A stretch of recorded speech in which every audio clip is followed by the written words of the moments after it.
Olá você, bom dia, boa noite, boa tarde. Nossa tradicional saudações e agradecimento pelo prestígio que você nos dá, nos assistindo.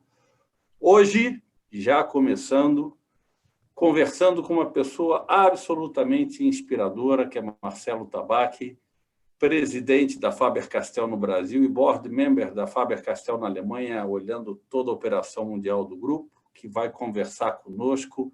Marcelo, seja muito bem-vindo. Olá, obrigado pelo convite. É um prazer. E saudando nossos amigos. Olá, Bruno, como está Seattle? Como está esse país em véspera de eleições?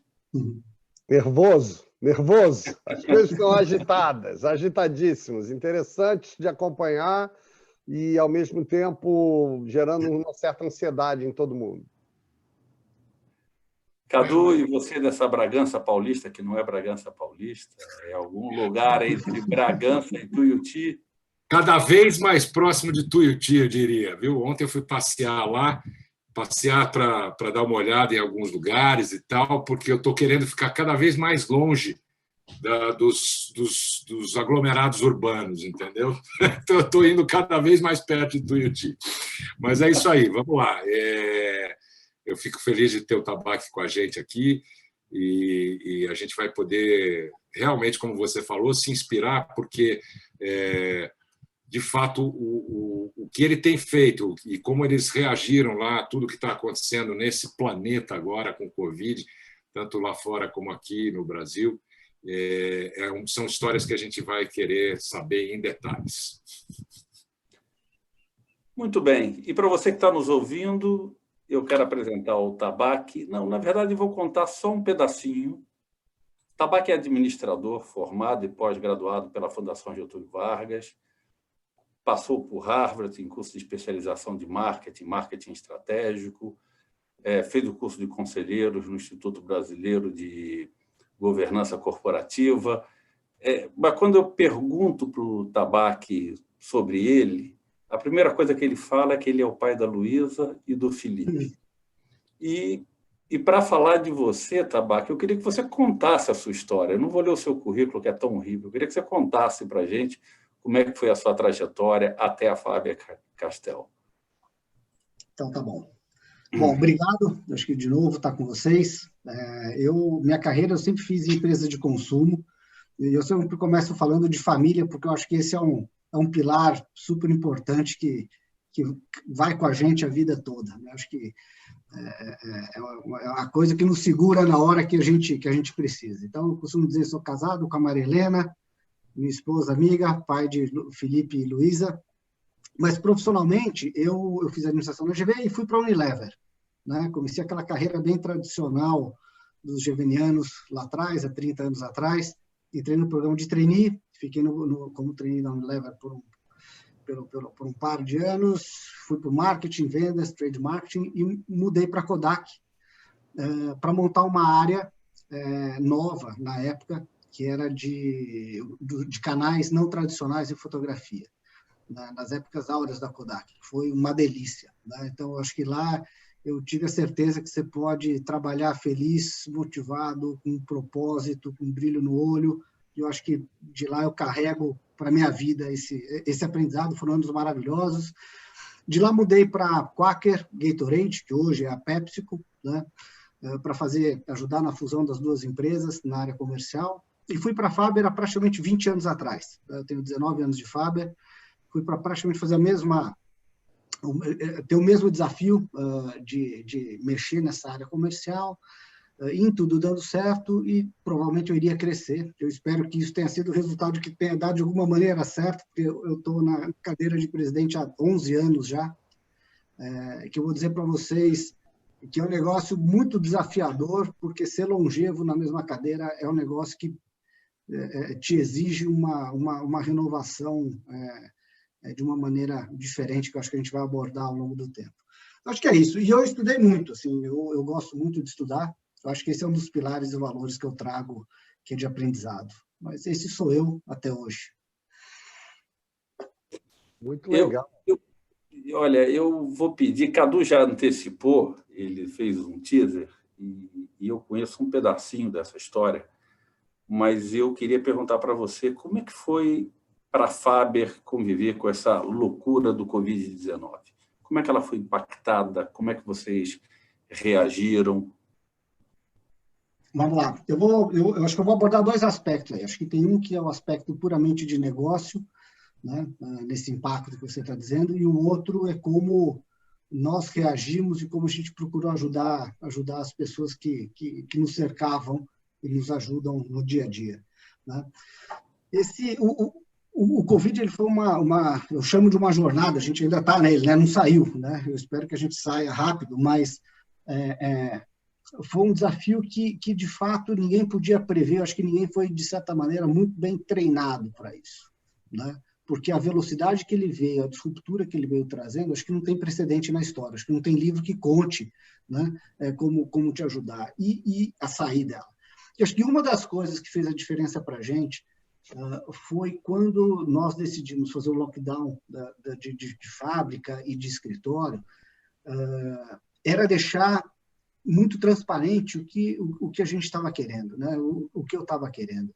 Eu acho que quando a gente não tem essa transparência, cada um fica imaginando aquilo que quer. Então, a primeira coisa com a Covid foi, de fato, explicar o que queria, e eu tinha duas coisas em mente naquela época. A primeira era sair dessa crise com a empresa viva, né? Eu entendia que essa era uma crise de dimensões muito grandes e que teria o potencial de quebrar muita empresa, né? E muita empresa grande. Então, a primeira coisa era a gente tinha que fazer de tudo para sair vivo dessa jornada. E a segunda coisa, eu queria sair com todos os empregos mantidos. Assim, eram duas coisas que eu tinha na minha cabeça. Muito legal. Eu acho que é nessa hora que você retribui para as pessoas tudo que eles colaboraram com você nesses anos. E simplesmente pensando nisso e falando dessa maneira, acabou acontecendo um negócio super motivador, que foi as pessoas viram um propósito nessa nossa jornada, que era passar pela Covid, que não era só vencer a empresa, era de fato pensar nas 2.500 famílias que dependem da gente e fazer com que ninguém voltasse para casa falando hoje eu perdi meu emprego. Então, essa era uma das coisas que a gente buscava.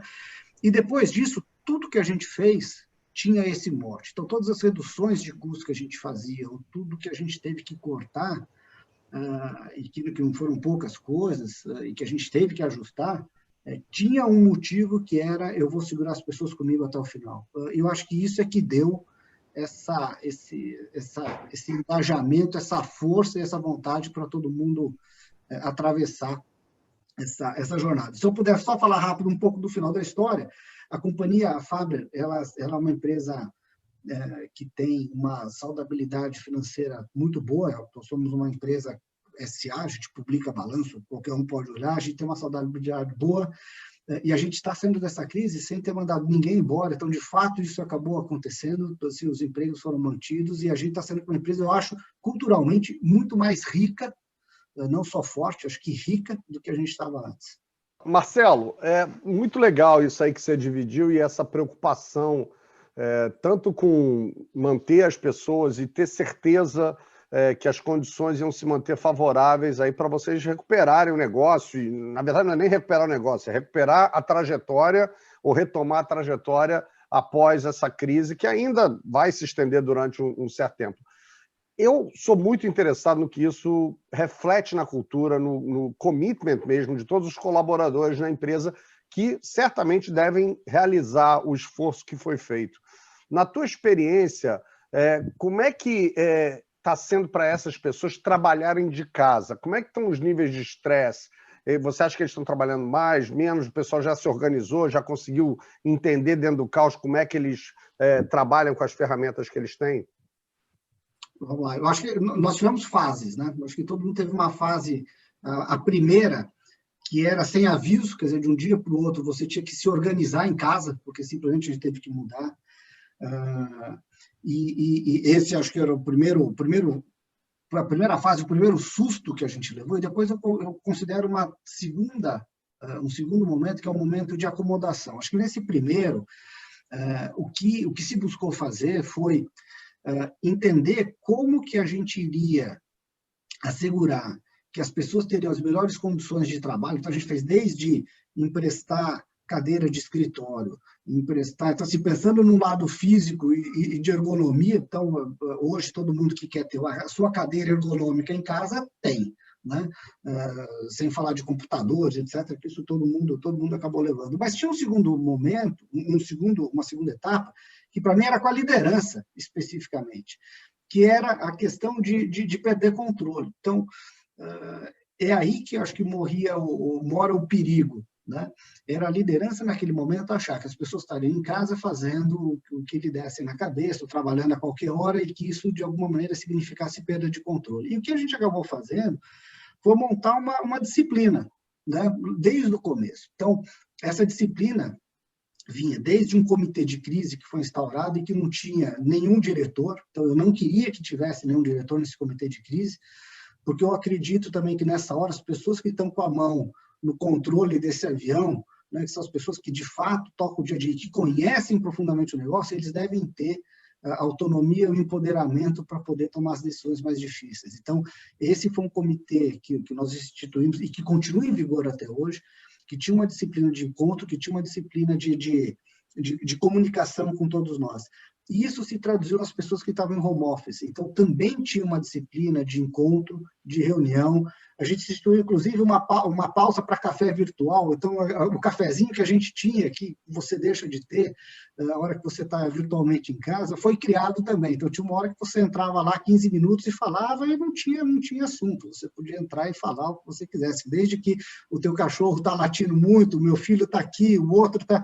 Então, assim, era um pouco desse momento para tentar trazer, na verdade, esse conforto para as pessoas que, mesmo estando em casa, alguém estaria ouvindo, né? Eu acho que essa fase durou alguns meses e a produtividade, de fato, que a gente ouve de todo mundo, é que ela aumentou, porque a gente acabou dando para as pessoas, eu acho que um exemplo, eu acho que os exemplos aqui são muito importantes, né? Um exemplo forçado pelo Covid, de que elas podem ter autonomia desde que elas entreguem seu trabalho, desde que elas consigam se comunicar.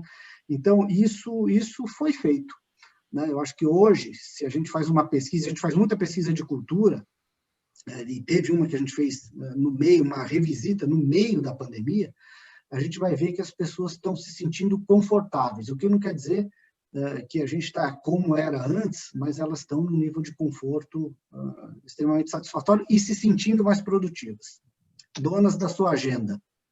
Interessante.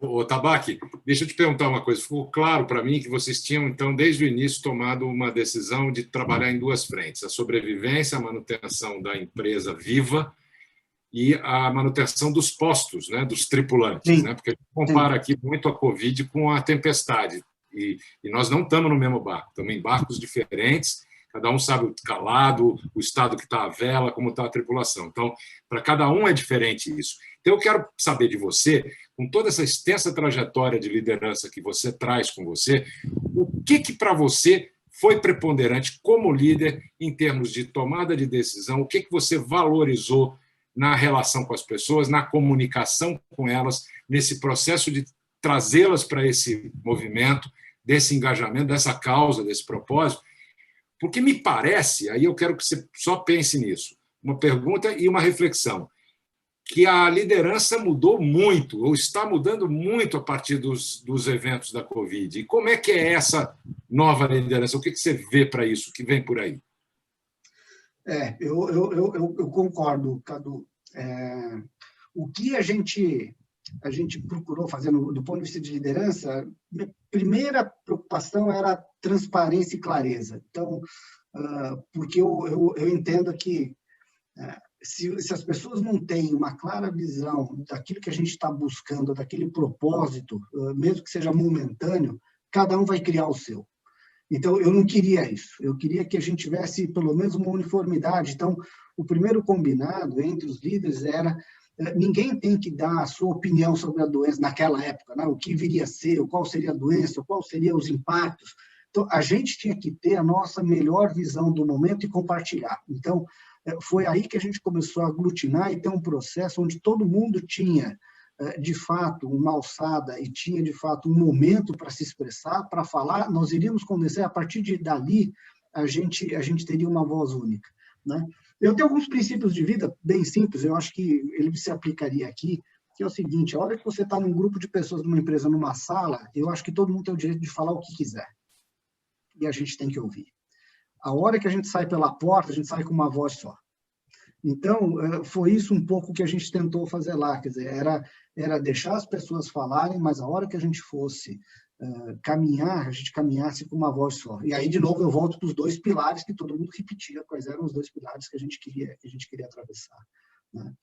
Eu acho que esse aqui foi um dos grandes pontos nessa jornada. Tabaque, vocês têm fábrica em Manaus, né? Isso. Vocês tiveram uma população no olho do furacão, né? Como é que foi Manaus para vocês? Olha, Manaus foi um caso mais, vamos dizer assim, foi triste ver o que aconteceu com a cidade, na verdade, mas do ponto de vista da nossa operação, aquele comitê de crise que foi instaurado, ele tinha algumas métricas que, se atingidas, eles tinham autonomia de sugerir e fechar uma fábrica operante em função desses indicadores. E foi o que aconteceu com Manaus. Quando a gente começou a analisar que poderia ter falta de leito de UTI, naquela época, que eram todos os indicadores positivos, e a gente começou a entender que seria mais perigoso para os funcionários esse transporte até o trabalho e voltar para casa, porque a hora que você fala de home office, nem todos têm 2, 3, 4 quartos para se separar na sua casa. Então, era uma ilusão achar que o home office para eles, mesmo vindo trabalhar, tendo home office para alguns, vou recolocar, tendo home office para alguns, e os outros operadores de uma fábrica, quando voltassem para casa, eles não estariam separados, eles estariam todos juntos em ambientes muito próximos. E a gente achou que isso seria muito perigoso para eles, então a nossa decisão foi fechar a fábrica. Nessa época, a gente fechou e decidiu que ela ficaria 3 meses fechada, ela ficaria fechada, então, até meados de julho, e que a gente iria fazer todo um ajuste de produção após isso, né, no mercado doméstico, né? E eu considero muito bem sucedido. Acho que primeiro foi a preocupação com as pessoas, né? Nós tivemos índices, apesar de tudo que aconteceu em Manaus, índices baixíssimos de contaminação com as pessoas que estavam na nossa fábrica, baixíssimos, né? Então, isso foi, hoje, olhando para trás, eu acho que é um motivo de uma decisão dura lá atrás, muito bem tomada por esse comitê autônomo, que funcionou. Deixa eu te perguntar uma coisa, mudando um pouquinho aqui esse foco, para como que você vê a evolução do consumidor nessa história? A gente não deve sair dessa da mesma forma que a gente entrou, né? Toda crise leva a gente a uma transformação.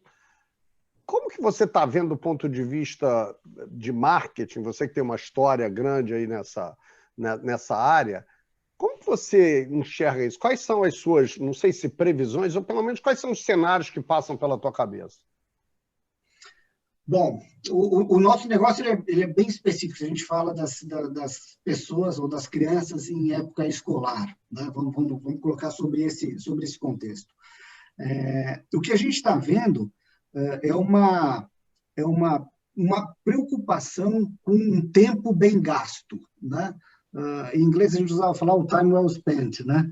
E isso, de fato, acaba acontecendo. Com esse público nosso e com essas crianças, o que eles estão buscando, acho que os pais estão buscando também para as crianças, é que eles fiquem menos só vendo programas de televisão ou só um jogo, e fazendo alguma coisa de um ponto de vista mais criativo ou mais lúdico, né? Que é diferente, obviamente, de tudo que a gente está fazendo de homeschooling ou de aulas online. Então, para a gente, como perspectiva de negócio, eu acho que abre uma grande oportunidade de produtos e serviços que antes a gente não via isso de uma maneira muito clara, para ser muito sincero. Acho que essa necessidade está sendo aflorada agora, por um lado, e eu acho que o segundo lado a segunda vertente dessa questão é que, no nosso caso, onde as crianças iriam comprar materiais escolares para usar na escola, você também começa a criar um outro hábito, que é um hábito de uso em casa, de produtos artísticos em casa. Então, isso fortemente a gente vê, sem toda a questão do online, né, dessa questão das crianças, né, mesmo as crianças e adolescentes, né, exigindo as coisas cada vez mais rápidas. Quer dizer, acho que isso é um outro parâmetro que também mudou, né? A gente agora está realmente acostumado a clicar um botão e ter as coisas à nossa disposição em casa. Então, eu acho que isso vai mudar a tua perspectiva com relação a serviços no futuro, né? Eu acho que a barra subiu, acho que o grau de exigência subiu. Infelizmente com a doença, mas felizmente para os negócios, eu acho que a barra está subindo. Eu acho legal isso que você falou da evolução e as crianças, obviamente, muito mais ligadas no mundo digital, mas, ao mesmo tempo, a minha impressão, e é por isso que eu te perguntei, a minha impressão, a minha observação, pelo que eu leio, pelo que eu vejo, é que também passou-se a ter uma preocupação maior com experiências reais. Então, com montar o estúdio de arte em casa, montar a oficina de carpintaria em casa. Aqui nos Estados Unidos, você sabe, né, tem os espaços da garagem makers, né? Né, para projetos pessoais e tal, hobbies que as pessoas têm, né? E eu acho que existe agora, o que eu tenho visto é uma integração das crianças nesses espaços. Eu quero um espaço quase que do adulto que estava ali fazendo, ou mexendo com carro, se ele gosta de mexer com carro, ou enfim, inventando, ou pintando, ou desenhando, ou o que fosse. As crianças estão sendo convidadas para esse espaço. E esse espaço passa a ser um espaço lúdico, que é um break desse mundo digital, porque as aulas são no digital, né? Elas jogam os videogames, tá? Então você tem essa necessidade de tirar até para equilibrar um pouco, não é questão de ser bom ou ruim, é mais para equilibrar.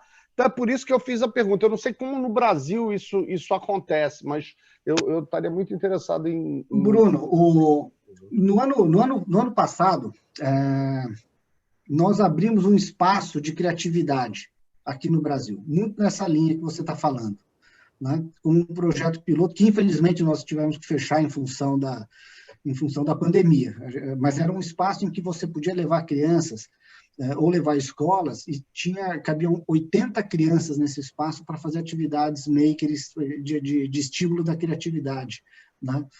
Eu acredito muito nisso, acho que isso vai acontecer, mas tem um fato por trás que o fato desse confinamento fez com que a gente tivesse outros papéis também que a gente não enxergava antes. Então, aquela pessoa ou aquela família onde você saía, trabalhava e tudo girava em torno do seu trabalho, a hora que você faz isso em casa, os seus múltiplos papéis estão ao mesmo tempo. Então, você tem que trabalhar em casa, você tem que ser pai, você tem que ajudar. Então, eu acho que isso está abrindo um outro tipo de perspectiva e está mostrando, acho que para as pessoas, e no caso dos nossos consumidores, que nós não somos monopapéis de verdade. Excelente, eu concordo contigo. Isso é um aspecto muito interessante. Rogério, não sei se você queria fazer alguma intervenção. Não, na hora que você estava perguntando, eu vi logo uma certa semelhança com o que a gente fala da alimentação, né? Onde os alimentos prontos começaram a perder espaço para alimentos, onde a família começou a cozinhar, começou a preparar, você tinha mais matéria-prima e menos alimentos. Aliás, uma coisa muito interessante, né? A gente está com crise de abastecimento no meio de uma crise, né? A gente está com vários produtos. Vocês sofreram de alguma maneira pelo processo fabril de vocês? Até esse momento, não.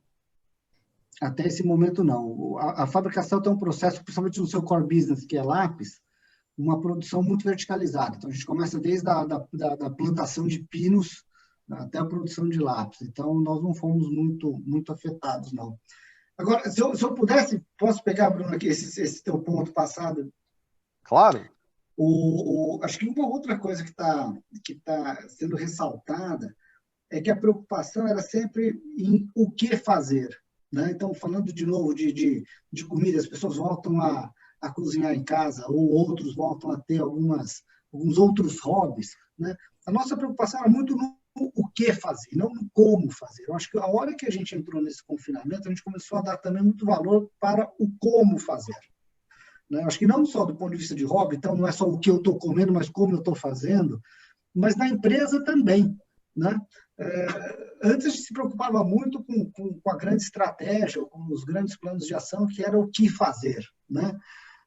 A hora que a gente ficou totalmente confinado, você tinha que prestar atenção não só naquilo que você está fazendo, mas em como você está fazendo, porque você estava distante de todo mundo. Então, o como fazer, que é um pilar, eu acredito, de empresas com valores fortes, né, realmente saíram à frente nessa crise. E falando em valores, você fala muito de cultura, e eu acho que de novo, eu tenho que te parabenizar por esse modus operandi de pegar esse comitê independente e tal. Se você fosse destacar alguma coisa, o que você acha que vai ser adicionado aos valores da Faber-Castell, aí no Brasil principalmente, e a cultura? Tem algum elemento que você acha que essa crise, quando você passar dessa crise, você vai adicionar a sua visão? Eu acho que é interessante. Posso pegar uma carona aqui, tá? Claro. Além desse valor novo que vai ser adicionado, qual o traço de cultura que você considera que foi mais importante para esse momento que está sendo vivido? Tá ótimo. Eu vou me permitir mencionar uma pesquisa que a gente fez recentemente. A cada 2 anos, a gente faz um mapeamento de cultura na companhia, né? E a gente basicamente tenta medir ou entender, né? Acho que é melhor, tenta entender quais são os valores pessoais, quais são os valores da cultura atual da companhia e o que seriam os valores de uma cultura desejada, né? Essa pesquisa é feita com todos os empregados, tem uma adesão de 95%. A última teve praticamente 2.300, 2.400 respondentes, assim, muita gente respondendo essa pesquisa. E basicamente o que ela mostrou para a gente foi o seguinte: os valores pessoais, né, os principais valores pessoais, era respeito, ética, atingir o objetivo, humildade e aprendizagem contínua. Esses eram os 5 valores que eles elencaram. A gente usa o Barrett, né, como Uhum. Na atual, você via ainda ética, você via respeito, você via melhoria contínua, mas começava a surgir responsabilidade socioambiental, que é um negócio super forte, está assim, já pensando num prazo mais longo, e tinha um termo que, para mim, é muito interessante, que era fazer a diferença, né? E isso bem nessa época que estava todo mundo confinado, já começou a surgir. Qual é a cultura atual? Eu preciso fazer a diferença, que é uma coisa muito interessante, né? Quando a gente olha para a cultura desejada, aí te respondendo, Rogério, o que apareceu de diferente era crescimento da organização, igualdade, balanço e equilíbrio, né, entre trabalho e lazer, e reconhecimento dos colaboradores. Eu acho que esses eram os top 5. Em sexto, apareceu melhoria contínua. Então, era uma cultura muito mais ligada a valores de evolução, né, e de contribuição futura do que pensando no curto prazo, né? Eu acho que essa vai ser a diferença. Eu acho que quando a gente sair definitivamente dessa situação, eu acho que essa cultura desejada, no nosso caso, é o que vai estar arraigado com uma equipe pensando em ter muito mais equilíbrio, igualdade, colaboração e um pensamento mais estruturado para colaboração e contribuição conjunta. É isso que eu espero. E como board member, você vê no Brasil uma subcultura ou você vê o Brasil espelhando o que é a Faber no mundo todo? Olha, a Faber ela sempre teve uma dinâmica de negócio de dar muita autonomia aos países. O que a gente tem como central são princípios e valores. Então, nós temos o que a gente chama o nosso Corporate Essentials, que são valores da companhia, e isso permeia toda a organização. Mas o jeito que você faz com que isso vire o dia a dia, vire o exemplo, então, de novo, acho que aí é dar o exemplo da sua maneira no país local, isso é nosso. Isso tudo que a gente está conversando do Covid foi feito no Brasil, quer dizer, não veio de lugar nenhum, foi nosso e aqui foi feito dessa maneira. Você sabe que ouvir você como líder é muito interessante, muito gratificante até para a gente que trabalha com liderança e tal.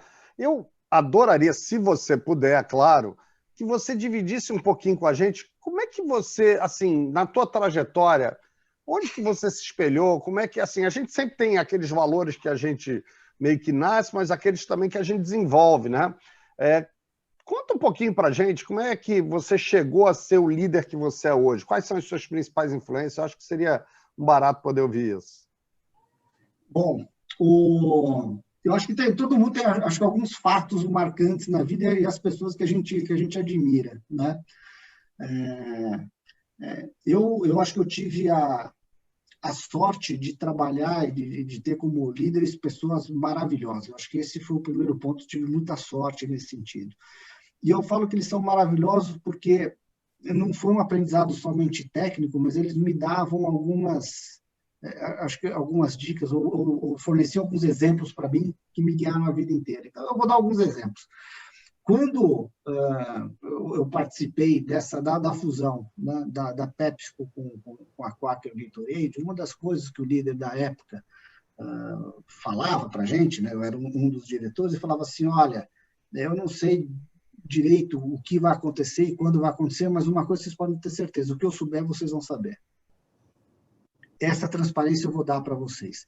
Isso deu uma tranquilidade para todo mundo no momento que a gente sabe que é um período de fusão numa grande corporação, que eu trouxe para a vida inteira. Então, a hora que veio essa história, esse ano de confinamento, o que eu lembrava era isso, o que eu preciso dar é essa tranquilidade que eu tive lá atrás, né, por ter tido essa transparência. E eu falava isso para as pessoas. Eu não tenho todas as respostas, mas quando eu tiver, vocês vão ser os primeiros a saberem. Então, eu acho que esse é um exemplo.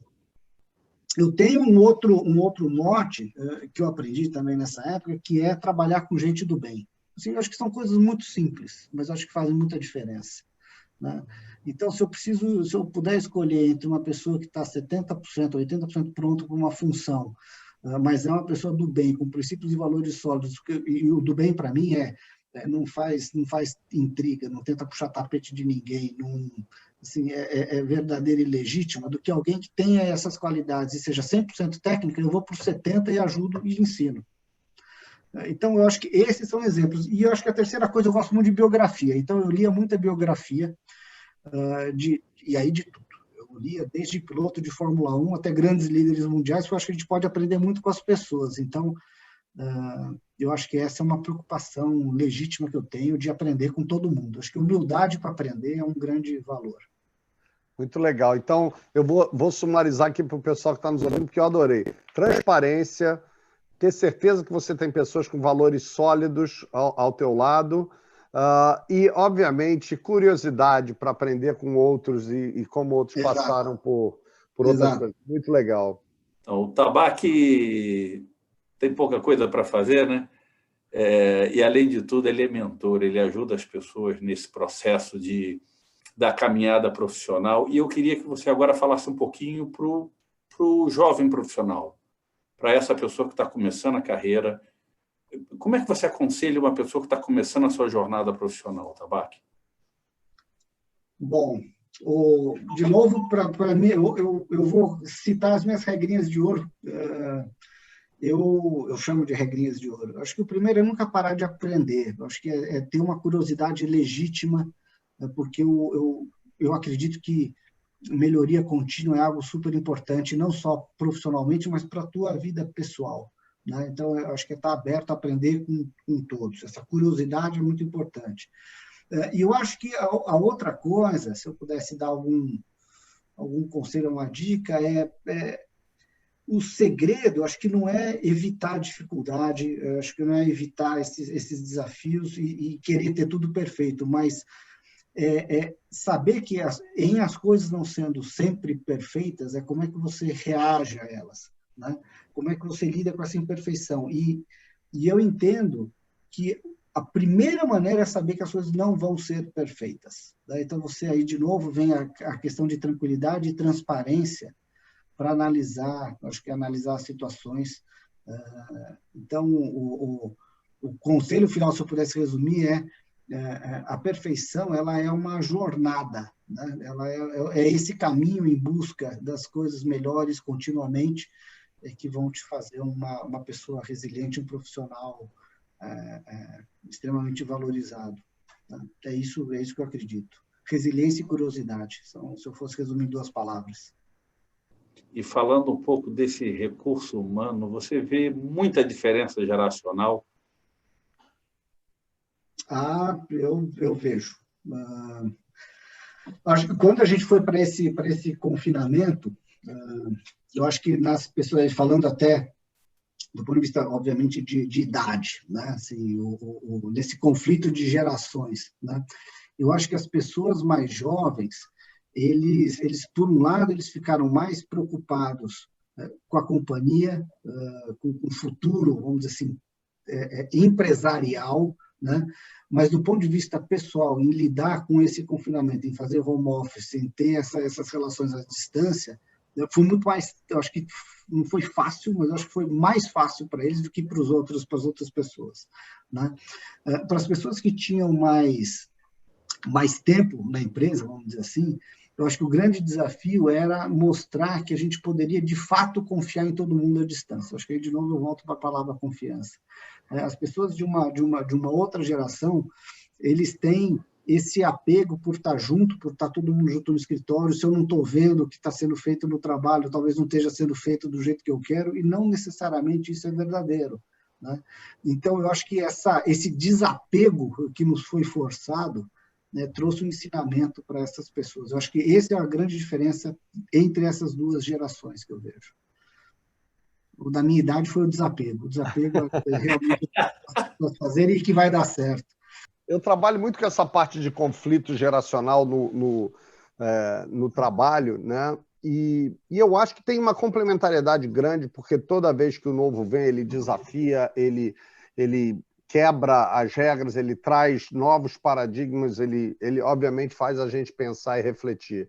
E eu acho que a hora que você consegue realmente desapegar dos seus próprios conceitos, e como se você conseguisse sair de quem você é para tentar se reinventar, eu acho que a gente acaba aproveitando muito e acaba aprendendo muito nessa transição, todo mundo.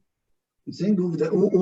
Bruno, se eu pudesse acrescentar, esses conflitos, né, acho que como as dificuldades elas vão existir, os conflitos eles sempre vão existir. Acho que o grande segredo é como é que a gente torna o que a gente está vivendo positivo, né? Como é que a gente faz esses conflitos ficarem positivos, né? Porque no final do dia a gente fala que a gente quer inovar, não é? Nas empresas todo mundo está falando de inovação, né? E você não tem inovação entre iguais, né? Você só gera essa inovação entre aquilo que é conflitivo, só que não pode ser um conflitivo destrutivo, né? Então, isso aqui é uma outra conversa muito longa, mas eu acredito muito que diversidade ou conflitos positivos é isso que vai fazer uma empresa longeva do ponto de vista de inovação. É ter opinião divergente mesmo.